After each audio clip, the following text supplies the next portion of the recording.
This is going to be a boring video because I'm going to talk about the state budget.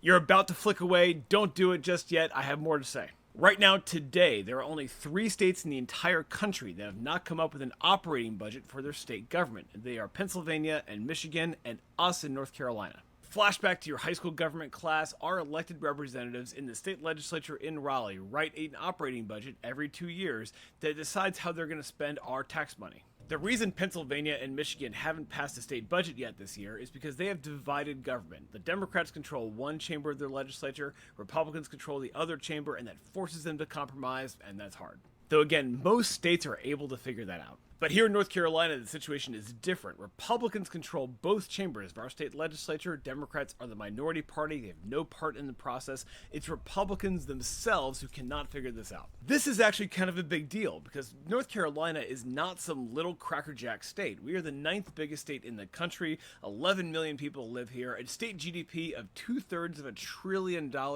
Our state government really matters, and these jokers cannot govern it. In fact, it's actually worse than that, because North Carolina is currently headed for a big fiscal cliff. The guys in power keep cutting taxes for high earners and corporations, but they don't cut spending at the same rate, which sets us up for a big problem down the road when the bill comes due. Every other year, our state lawmakers have 6 full months to come up with a state budget and pass it before the new fiscal year starts. And believe it or not, this used to just be business as usual in our state legislature, as it is in every other state in the country. Over the last 10 years or more, the quality of basic governance in North Carolina has gone way downhill, and one sign of that is our state legislature getting sloppier every year with budgeting our money. Every year now, the budget gets later and later, and the problem got so bad that just a couple of years ago, they passed a new law saying that when they don't pass a budget on time, the state government doesn't have to completely shut down. What a win for the taxpayers. Every year, the leaders of our legislature stuff the budget with more special favors for their friends and the guys who write them checks. The reason our budget process is totally broken and corrupted here in North Carolina today is fundamentally because of partisan gerrymandering. Republican politicians have rigged a lot of our election districts to make it impossible for them to lose, which means there's zero accountability to voters. And in that situation,